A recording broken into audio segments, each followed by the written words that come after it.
Guys দেখো আমি part 2 নিয়ে চলে এসেছি। তো বোনটাকে বলছিলাম যে দুটো জায়গা নিয়ে বসেছে, এই অনেক কথা বলছিলাম। তো বলার পর দেখো আমি একটু ঢং করছিলাম এখানে, তো চুল ঠিক করছিলাম আর কি। তো যাই হোক, ওদের সাথে গল্পও করছিলাম আর ভিডিও করছিলাম। আর তারপরে বাইরের দৃশ্যও অনুভব করছিলাম।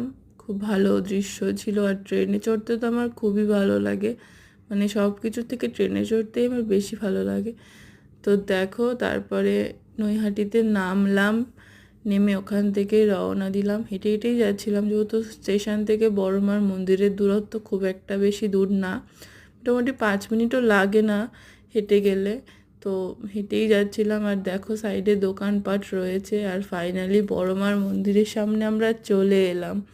মানে একটা আলাদাই অনুভূতি সত্যিকারের। মানে ধর্ম হোক যার যার, বড়মা সবার, সত্যি বড়মা সবার। বড়মার কাছে যখন যেটা চেয়েছি তখন সেটাই পেয়েছি।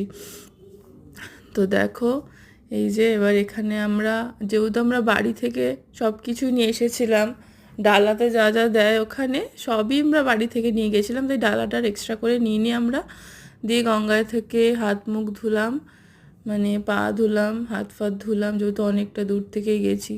তারপর ভিড়ও ছিল, লাইনটাও। তারপরে অবশেষে ভিড় অতিক্রম করে আমরা এত দূর আসতে পেরেছি। আমরা তাড়াতাড়ি চলে গেছিলাম, 7টার মধ্যে লাইন দিয়েছি, মোটামুটি 9টা সাড়ে 9টার মধ্যে আমাদের পুজো হয়ে গেছে বলতে পারেন। আর এবারে এই যে আমরা ভেতরে ঢুকে গেছি, প্রচণ্ড লাইন, অনেক লাইন বলতে গেলে অনেক মানুষ এসছে বড় মাকে দর্শন করতে।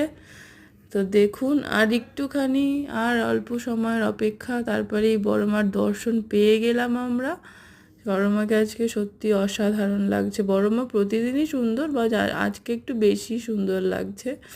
তো দেখুন কত লোক এসছে পুজো দিতে। আর পুজো দেওয়ার পরে আমরা বাড়ি চলে যাচ্ছিলাম, তাই ভাবলাম এইটুখানি ভিডিও করে নিই।